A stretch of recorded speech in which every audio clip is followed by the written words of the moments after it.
Salary, 3 बंगला और 2-3 Mercedes मिलेगा तब इनका पेट भरेगा। ऐसे नहीं मानेंगे।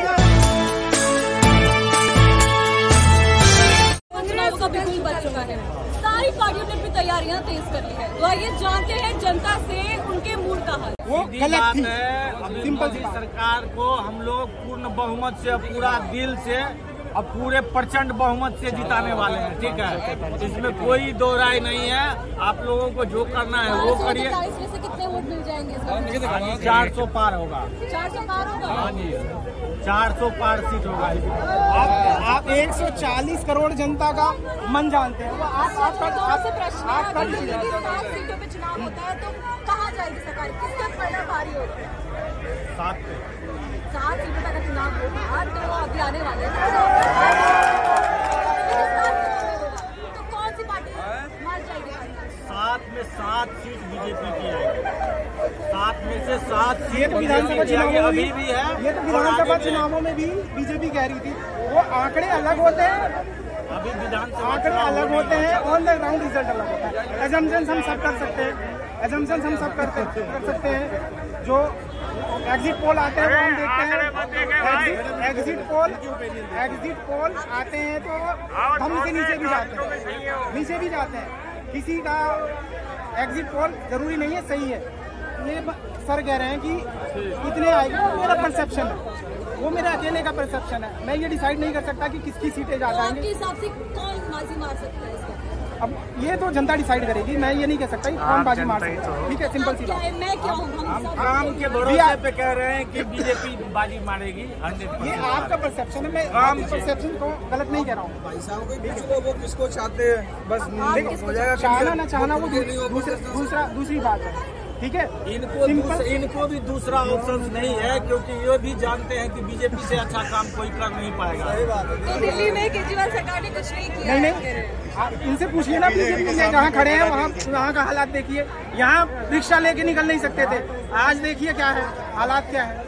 आज भी रिक्शा लेके नहीं निकल। ठीक है, रिक्शा बंद है भैया, रिक्शा बंद है यहाँ से। ठीक है, यहाँ एंट्री बंद है तो रिक्शा आएगा कहाँ से? सिंपल सा देखिए, एंट्री बंद है, कहाँ से आएगा? हम मान लेते हैं कि आप जो कहेंगे हम वही करेंगे, लेकिन मोदी जी के सामने प्रधानमंत्री के लायक कोई बंदा खड़ा कीजिए। सिंपल सी बात है, नाम दीजिए, सिर्फ नाम दीजिए। मैं कौन नाम दीजिए, वो पार्टियां डिसाइड करेंगी। हम आपके साथ, वो पार्टियां डिसाइड करेंगी। मैं इलेक्शन थोड़ी लड़ रहा हूँ। इसलिए जो सही कर रही है उसको करने दीजिए, उसके साथ खड़े रहिए। अपने कैंडिडेट का देगी, ये बताइए। और ये बताइए, रोजगार कर रहे हैं, कितने रोजगार दिए बीजेपी ने? पूरे देश में अभी एक ही कैंडिडेट है, वो है नरेंद्र दामोदर दास मोदी। जिसको मर्जी खड़ा कर देगा वही जीतेगा। पकौड़ा तल रहे हैं भाई साहब, मेरे पास रोजगार है, मैं यहाँ पे रोजगार डोल लो, 4 साल तक डोल लो। पकौड़ा तल रहे हैं। तो दिखाऊं 95% है। कितना कमाई करना चाहते हो? कितना करना तू? कितना कमाई करना चाहते हो? कम से कम आपकी योग्यता के साथ इनको 2 लाख सैलरी, 3 बंगला और 2-3 मर्सिडीज मिलेगा तब इनका पेट भरेगा। ऐसे नहीं मानेंगे। रोटी देख लो, कपड़े देखो, बैग देखो, फोन देखो, जूते देखो, स्टैंडर्ड की सारी चीजें हैं। बस यहाँ पे रोजगार हो जाते हैं। आप देखो, अरे वाह, ताली बजा देना कांग्रेस के लिए, झूठी ताली बजा दो। कहाँ से आएगी? लड़ना चाहते नहीं वो किसी सीट पे, जो उनके गद्दावर नेता ए ग्रेड के नेता हैं, वो लड़ना ही नहीं चाहते। अगर वो लड़ेंगे तो जीतेंगे ना। यहाँ तो बघेला खड़ा पड़ा है, 1 मिनट, बघेला खड़ा है, लड़ेगा कौन? बताओ, बनारस की सीट से वाड्रा नहीं लड़ना चाहती। खड़गे साहब इतने बड़े हैं, उनके प्रियंका के खड़गे हैं, वो कहते हैं कि हमारा बेटा ठीक है जी, हमें अध्यक्ष बने रहने दो। वो कहती है सिप्रिया, वो कहती है हम तो यही प्रवक्ता ही ठीक है, हमें मतलब घसीटो, हमारा इन्वेस्टमेंट डूब जाएगा। जब इस तरह के एक रेट के नेता बोलने लग जाए कि हमारा इन्वेस्टमेंट डूब जाएगा, हमारा पैसा डूब जाएगा, जब लड़ेंगे ही नहीं तो वो अकेले जीत के प्रधानमंत्री बन जाएंगे? नहीं बनेंगे। 35 सीट का प्रधानमंत्री कहाँ से बन जाएंगे?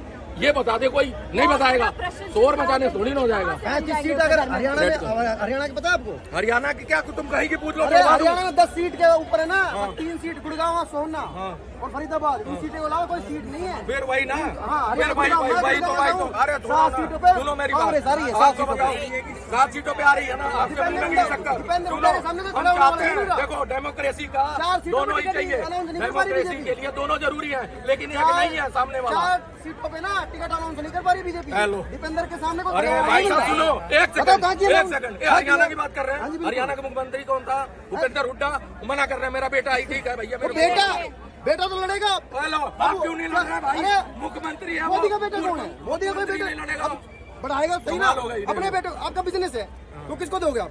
हेलो अपने बेटे बिजनेस है, राजनीति बिजनेस, ये मानसिकता है, ये मानसिकता है इनकी। ये जीतेंगे क्योंकि ये बिजनेस है, इनके लिए ये बिजनेस है, वो जीतेंगे। और सुनो आपको बता दूं, हुड्डा का ही नहीं है, और भी बड़े बड़े नेताओं को बता रहा हूँ। आप देखो पोरबंदर से, गुजरात से जो अभी बीजेपी में शामिल हुए हैं, वो अकेला ऐसा था कि जब मोदी की आंधी में वो जीता था और 4 बार जीता, और वो सीधा चला गया बीजेपी में, वहाँ जाके हार पहन के बैठ गया बीजेपी में। बीजेपी को सेफ सीट मान रहे हैं, उन्हें पता है बीजेपी में जाएंगे परिवारवाद कोई पार्टी खत्म नहीं कर सकती। अब जैसा है बीसीसीआई का अध्यक्ष बना रखा है, क्यों बना रखा है? उसको क्रिकेट सुनो एक चीज और बता दूं, ये नो बॉल पे नो बॉल फेंक रहे हैं। बताओ बोलो क्रिकेट के बारे में क्या पता? सुनो मैं बता रहा हूँ, बताओ उसको छोड़ो, आप छोड़ो, जो बात है उसको छोड़ो। एक चीज बीजेपी में बात आती है छोड़ दो। नो बॉल फेंकने पे के साथ बात कीजिए, सबके ओपिनियन बताओ क्या पूछ रहे हो? बीसीसीआई का अध्यक्ष कौन है? बस एक मुद्दा वही लेकर लटके रहना, और मुद्दे नहीं आते इसमें ना।